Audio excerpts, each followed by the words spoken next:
warahmatullahi wabarakatuh. Salam sejahtera untuk kita semuanya. Perkenalkan, nama saya Andan Yulianti, SPDI MPD. Saya adalah salah satu dosen tetap di program studi bimbingan konseling di STKIP Muhammadiyah Sungai Penuh.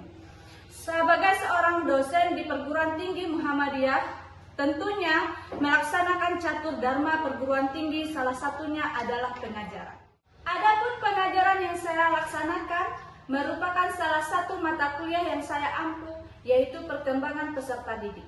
Pada kesempatan ini, saya akan memaparkan deskripsi mata kuliah perkembangan peserta didik, merupakan mata kuliah dasar kependidikan yang membekali mahasiswa sebagai calon pendidik dengan pemahaman komprehensif tentang hakikat dan proses perkembangan individu.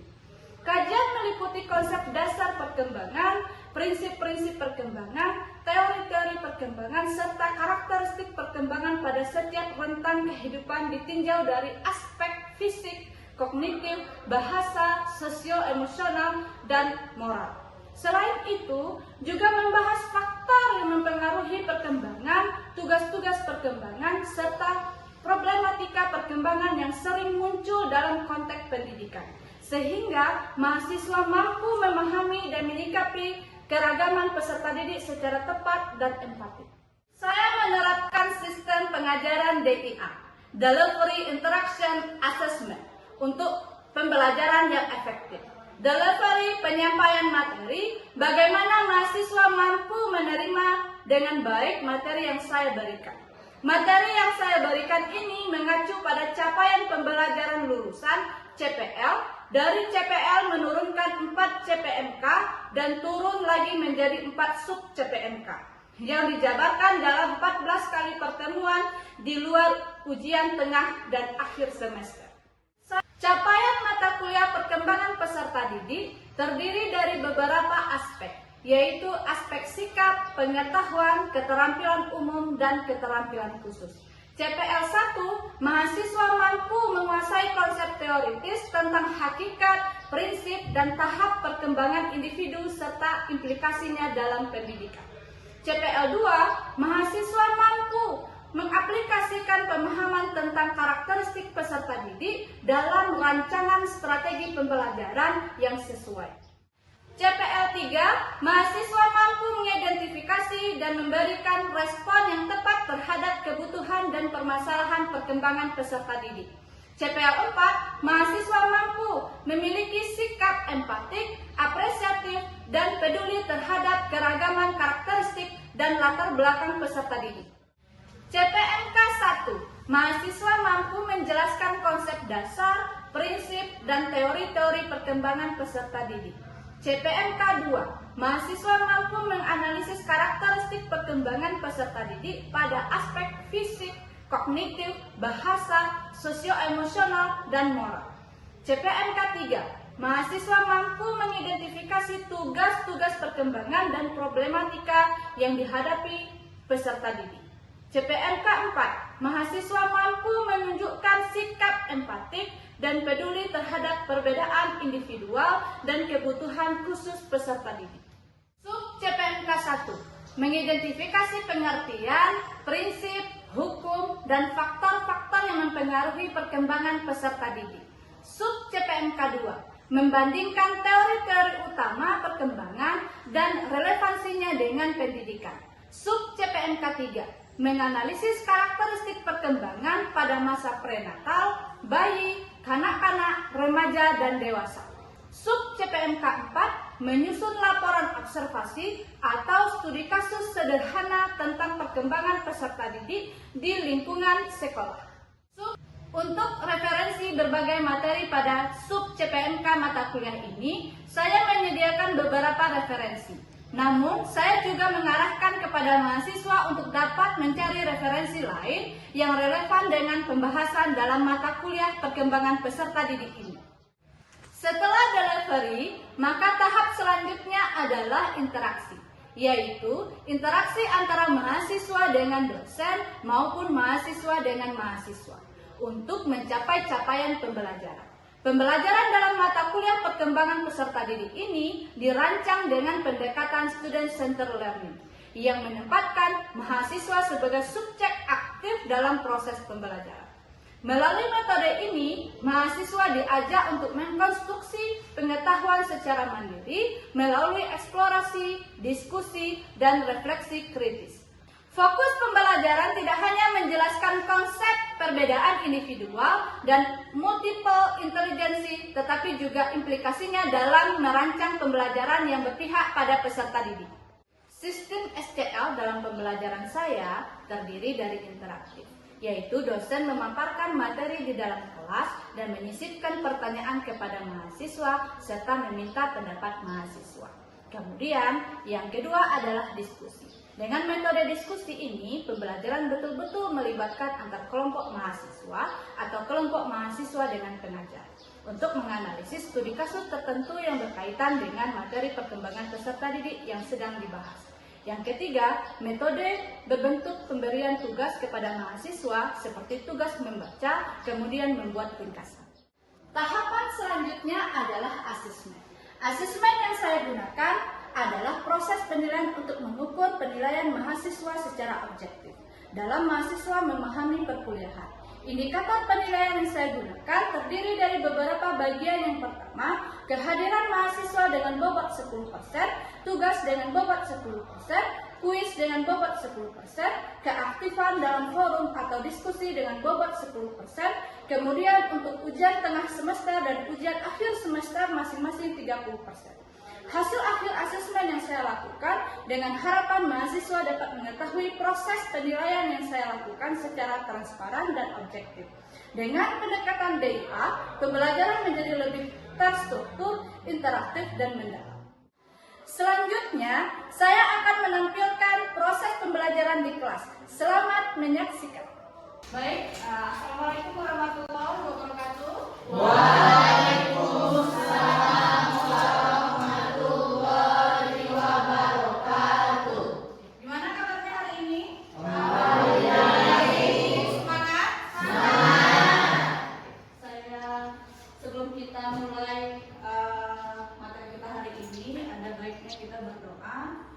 Dulu ya, sebelum kita melaksanakan program.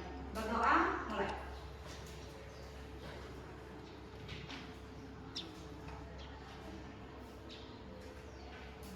Berdoa, siap-siap dulu ya.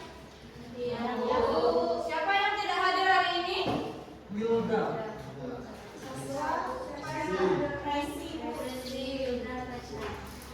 Wilda.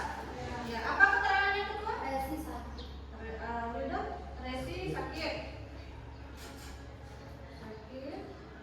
Wilda, apa keterangannya? Izin. Siapa lagi? Tasya, apa keterangannya? Tanpa keterangan. Apa ya? Ya. Berarti semua hadir ya? Kecuali bertiga. Nabila, apa keterangannya? Izin. Baik, kita lanjut ya materi kita ya. Sebelum kita lanjut materi kita tentang hari ini adalah pertemuan ke-12 kita ya. Iya. Jadi materi minggu lalu ada yang ingat materi minggu lalu apa? Iya. Tentang problematika perkembangan peserta didik. Oh iya. Ada lagi yang ingat? Saya ya, problematika perkembangan peserta didik. Oke. Ada yang tahu tentang problematika perkembangan peserta didik? Itu kita belajar tentang apa kemarin? Kesulitan belajar, ya, stres sekolah, bullying, media sosial dan remaja. Ada yang tahu apa itu problematika perkembangan peserta didik? Ada yang tahu? Iya. Problematika perkembangan peserta didik merupakan berbagai hambatan yang muncul selama proses pertumbuhan dan perkembangan siswa, baik dalam aspek akademik, sosial, emosional maupun moral. Ada lagi yang tahu? Boleh? Boleh. Silakan. Problematika perkembangan peserta didik adalah berbagai masalah, hambatan, atau tantangan yang dialami oleh peserta didik selama proses pertumbuhan dan perkembangannya. Permasalahan tersebut dapat muncul dalam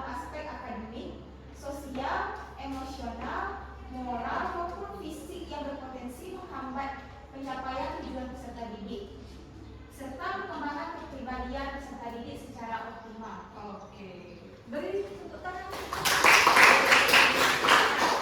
Jadi problematika perkembangan peserta didik itu merupakan berbagai hambatan yang muncul selama proses pertumbuhan dan perkembangan siswa atau peserta didik. Jadi problematika itu adalah sebuah permasalahan yang muncul kepada peserta didik. Nah, di sini dilihat bahwa baik dalam aspek akademiknya, baik dalam aspek sosialnya, baik dalam aspek emosionalnya maupun moral. Ya, jadi sosialnya yang terganggu, emosional yang naik turun, moralnya atau karakternya yang belum terbentuk. Nah, ya, jadi bentuk-bentuk permasalahan yang sering muncul itu merupakan atau meliputi kesulitan belajar atau stres sekolah, bullying, pengaruh media sosial dan kenakalan remaja. Nah, inilah yang mempengaruhi perkembangan atau problematika perkembangan peserta didik.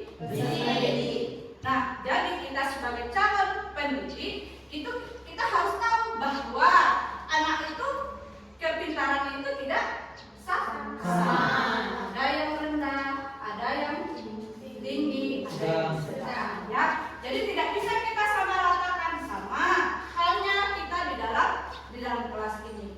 Kita terlahir cerdas, pintar, namun dalam prosesnya itu ada yang punya hambatan, ada yang sesuai dengan perkembangannya, ada yang lama.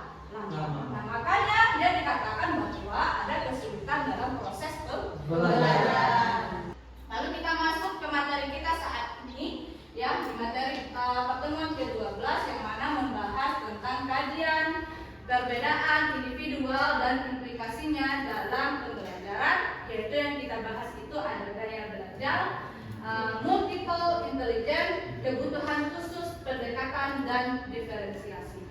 Nah, dari sub CPNK yang kita bahas di hari ini adalah sub CPNK ketiga, yang mana perbedaan individual dan multiple intelligence, konsep perbedaan individual yaitu gaya belajar visual, auditory, kinestetik, teori kecerdasan majemuk, yang mana nanti kita akan melihat di kecerdasan linguistiknya, logis matematisnya, spesial, lalu musikal, kinestetik, serta interpersonal, naturalis, serta eksistensialnya, serta implikasinya dalam merancang pembelajaran yang berpihak pada peserta didik. Nah, kita lihat dulu yang pertama adalah perbedaan individual dan implikasinya dalam pembelajaran. Nah, jadi perbedaan individual ini adalah variasi atau keunikan. Jadi yang dikatakan perbedaan individu atau perbedaan peserta didik itu adalah variasi. Kita punya variasi, kita punya perbedaan, kita punya keunikan masing-masing. Kita terlahir pintar, namun kita punya bakat, minat, kemampuan yang berbeda. Ya. Yang dimiliki setiap peserta didik dalam aspek baik itu fisik, intelektualnya, emosionalnya, sosial, bahasa, minat, bakat, serta cara mereka belajar. Ya. Tidak ada dua peserta didik yang benar-benar sama, ya, atau identik, ya, walaupun dia maksudnya dia adalah anak kembar, tetap dia akan tidak identik. Ya. Jadi perbedaan ini mempengaruhi bagaimana mereka menerima, mengolah, dan menggunakan informasi dalam proses pembelajaran. Lalu implikasi dalam pembelajarannya, bagaimana guru harus memahami bahwa setiap peserta didik ini memiliki kebutuhan belajar yang berbeda, sehingga pembelajaran ini tidak dapat dilakukan dengan satu cara yang sama. Jadi proses pembelajaran ini tidak bisa kita menggunakan satu cara yang sama. Jenis-jenis gaya belajar itu terbagi atas 3. Yang pertama itu adalah visual, yang kedua itu adalah auditory, yang ketiga adalah kinestetik. Nah, jadi kita lihat dulu apa itu visual. Nah, jadi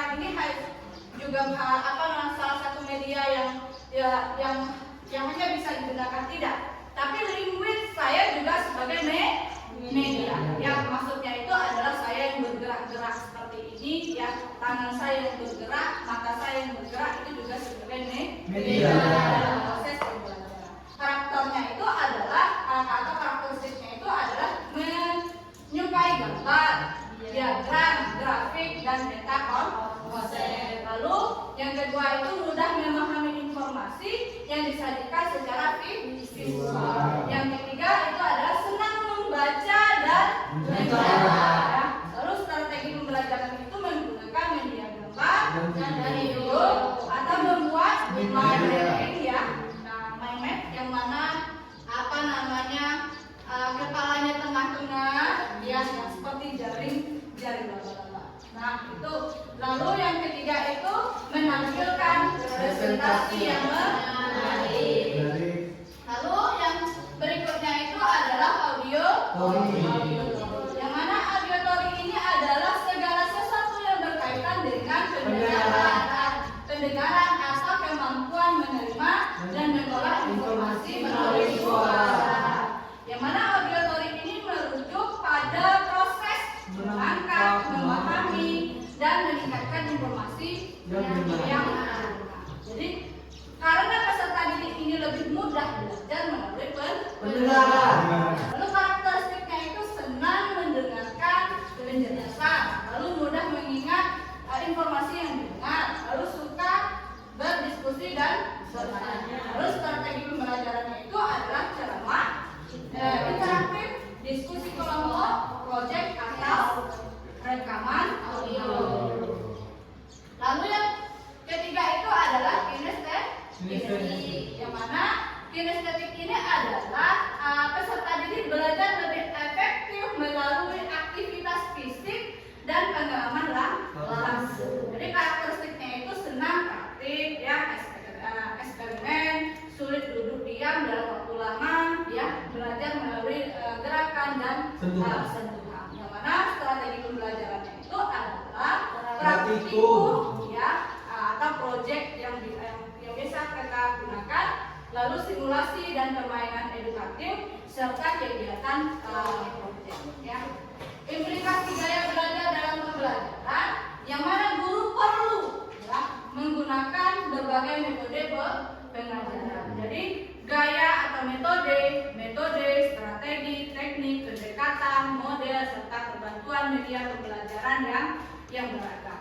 Nah, lalu menyediakan media pembelajaran yang beragam seperti yang saya katakan tadi, lalu mengkombinasikan kegiatan visual, auditory, dan kinestetik, lalu memberikan kesempatan kepada peserta didik untuk belajar sesuai presensinya masing-masing. Baik, silakan rekan-rekan, saya beri tugas kelompok. Tadi saya sudah bagikan kelompoknya. Ya.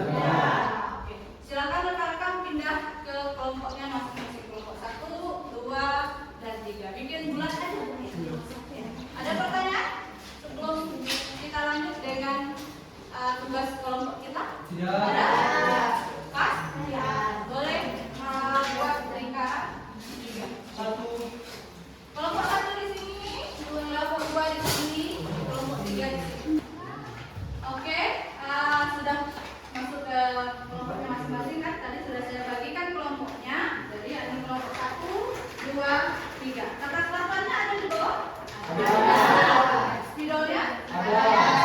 Tugas kelompoknya itu adalah rekan-rekan menjabarkan pengertian, kelebihan, kelemahan dari setiap jenis gaya belajar seperti gaya belajar visual, gaya belajar auditory, dan gaya belajar kinestetik.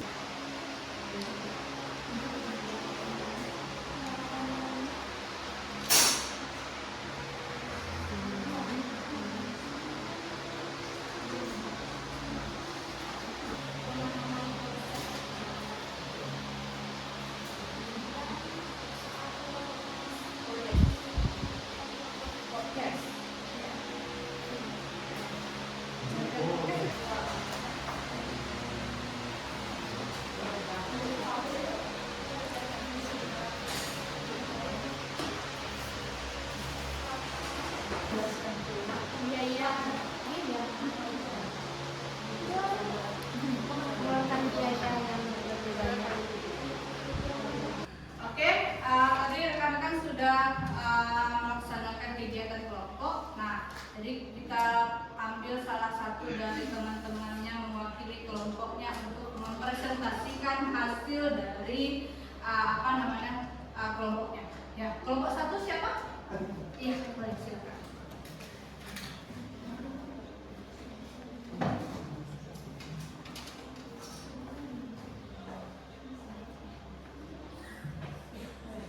Baik, assalamualaikum warahmatullahi wabarakatuh. Waalaikumsalam warahmatullahi wabarakatuh.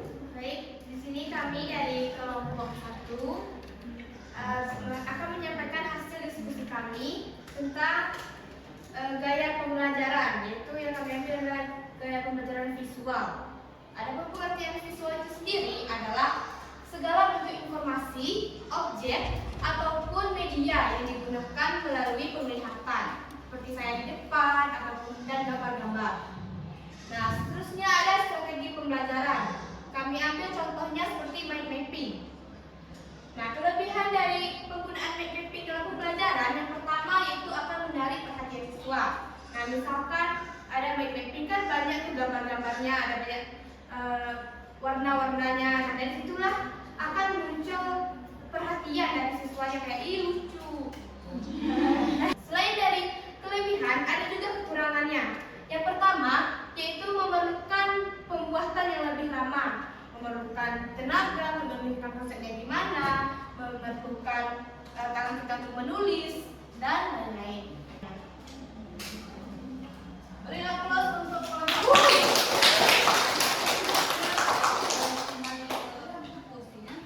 Assalamualaikum warahmatullahi wabarakatuh. Waalaikumsalam warahmatullahi wabarakatuh. Kami dari kelompok 2 akan menyampaikan hasil diskusi kami yaitu tentang auditory. Nah, auditory ini yaitu gaya atau strategi pembelajaran yang mengutamakan indera pendengaran. Dan kami mengambil tema tentang yaitu podcast. Nah, pengertian podcast ini yaitu media atau digital berupa rekaman audio atau video yang diaplikasikan melalui internet dan dapat didengarkan atau ditonton kapan saja menggunakan perangkat seperti ponsel, tablet, dan komputer. Podcast ini juga memiliki kekurangan dan kelebihan. Yang pertama yaitu kelebihan podcast. Yang pertama yaitu fleksibel. Itu dapat didengarkan kapan saja dan di mana saja. Yang kedua ada mudah diakses, yaitu tersedia di berbagai platform seperti Spotify, YouTuber, dan aplikasi podcast lainnya. Yang ketiga yaitu biaya produksi, yaitu relatif lebih murah, tidak memerlukan peralatan yang rumit dibandingkan produksi sendiri. Dan yang terakhir yaitu yang keempat dapat diputar ulang, yaitu pendengar bisa mengulang bagian yang belum dipahami. Dan yang terakhir itu kekurangan podcast. Yang pertama ada bergantung pada koneksi internet untuk mengakses atau mengunduh episode. Yang kedua yaitu kurang menarik bagi pembelajaran visual karena umumnya hanya berupa audio. Yang ketiga ada interaksi dengan pendengar terbatas dibandingkan pembelajaran atau secara langsung. Yang terakhir yaitu yang keempat membutuhkan konsentrasi tinggi agar isi pembahasan dapat dipahami dengan baik. Sekian dari saya. Wassalamualaikum warahmatullahi wabarakatuh.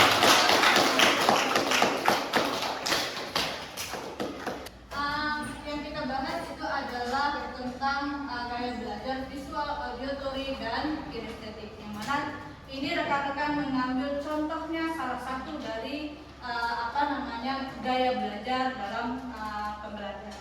Jadi setiap pembelajaran itu, setiap gaya belajar itu akan memiliki kelebihan dan kekurangannya masing-masing. Oke. Baik, adakah yang bisa menyimpulkan pembelajaran pembelajaran kita hari ini? Iya, boleh silakan. Perbedaan individual merupakan karakteristik alami yang dimiliki setiap peserta didik dan menjadi salah satu aspek yang harus diperhatikan dalam proses pembelajaran. Keragaman gaya belajar, kecerdasan minat, kemampuan, dan kebutuhan khusus menuntut guru untuk menerapkan pembelajaran yang berpusat pada peserta didik. Melalui pendekatan pembelajaran diferensiasi, setiap peserta didik memperoleh kesempatan belajar sesuai dengan karakteristiknya, sehingga potensi yang dimiliki dapat berkembang secara optimal. Dengan demikian, tercipta proses pembelajaran yang lebih efektif, adil, dan inklusif. Ada lagi yang ingin menambahkan? Boleh silakan. Keberhasilan pembelajaran tidak hanya ditentukan oleh materi yang diajarkan, tetapi juga oleh kemampuan guru dalam memahami dan menghargai perbedaan individual peserta didik. Penerapan pembelajaran dan diversifikasi melalui penyesuaian materi, proses, produk, dan lingkungan belajar menjadi strategi yang lebih efektif untuk memenuhi kebutuhan belajar yang beragam. Oleh karena itu, guru dituntut bersikap fleksibel, kreatif, dan inovatif agar seluruh peserta didik dapat memperoleh pengalaman belajar yang bermakna, meningkatkan motivasi belajar, serta mencapai perkembangan sesuai dengan potensi yang dimiliki. Ada lagi yang ingin menambahkan? Boleh silakan. Baik, memahami perbedaan individual peserta didik merupakan langkah penting dalam mewujudkan pendidikan yang berkualitas dan berkeadilan. Setiap peserta didik memiliki karakteristik yang unik, memerlukan layanan pembelajaran yang berbeda sesuai dengan kemampuan, minat, gaya belajar, dan kebutuhan khususnya. Penerapan dan pendekatan diferensiasi menjadi solusi yang mampu mengakomodasikan keberagaman tersebut, sehingga proses pembelajaran berlangsung lebih inklusif, partisipatif, dan berorientasi pada perkembangan potensi setiap individu. Dengan dukungan guru, sekolah, dan lingkungan belajar yang kondusif, peserta didik dapat berkembang secara optimal baik dalam aspek akademik maupun non-akademik. Berarti kesimpulan dari materi kita hari ini bahwa perbedaan individual ini merupakan kenyataan yang harus dipahami dalam dunia pendidikan. Kenapa dikatakan demikian? Karena perkembangan individual atau perkembangan peserta didik ini dia akan berbeda antara pendidik siswa satu, siswa kedua, dan siswa ketiga. Begitu juga dengan kemampuannya, ada yang rendah, sedang, dan tinggi. Nah, jadi perbedaan tersebutlah yang tampak dalam gaya belajar, kecerdasan majemuk, serta kebutuhan khusus yang dimiliki setiap peserta didik. Untuk mengakomodasikan keberagaman tersebut, guru perlu menerapkan pendekatan diferensial yang menyesuaikan materi, proses, produk, dan lingkungan belajar. Jadi dengan demikian, pembelajaran menjadi lebih efektif, inklusif, dan mampu mengembangkan potensi setiap peserta didik secara optimal. Baik, untuk hari ini cukup dengan mengucapkan alhamdulillahirabbil alamin ya. Kita sambung materi kita di pertemuan ke-13. Pendekatan pembelajaran yang sesuai dengan karakteristik peserta didik. Ya, jadi untuk tugasnya silakan rekan-rekan nanti mencari contoh dari pilihlah salah satu jenis gaya belajar yang rekan-rekan suka dan berikanlah contoh